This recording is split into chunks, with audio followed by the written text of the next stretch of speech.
Cat's Meow-ney challenge.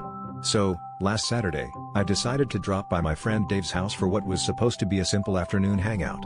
You know, the usual, a couple of beers, some video games, and maybe a few rounds of trying to convince him that pineapple on pizza isn't a crime against humanity. Everything seemed perfectly normal until I noticed Dave's cat, Whiskers, giving me the kind of look that said, "I'm watching you." Now, I know cats can be a bit judgmental, but Whiskers was in a league of her own. She sat right by the door, her eyes never leaving me, like she was the furry bouncer of Dave's living room. By the time I was ready to leave, Whiskers had taken her post to a whole new level of commitment.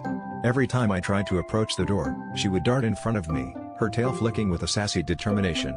Dave found this absolutely hilarious and said, "Ah, she's doing the treat toll thing again."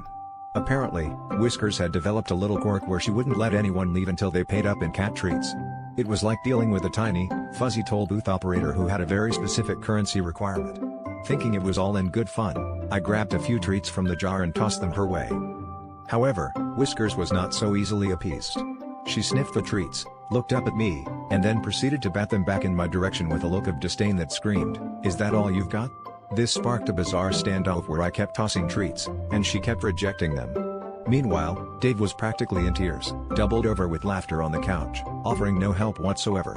It was as if I had entered some feline reality show challenge, and failure was not an option. Finally, after what felt like an eternity of negotiation, I decided to sweeten the deal with a bit of catnip that I found tucked away in a drawer. Whiskers gave it a cautious sniff, then finally acquiesced and sauntered off, allowing me to leave. As I stepped out the door, Dave chuckled and said, "Looks like you learned the cat's Meow-ney exchange rate." And with that, I realized I had just been outsmarted by a cat.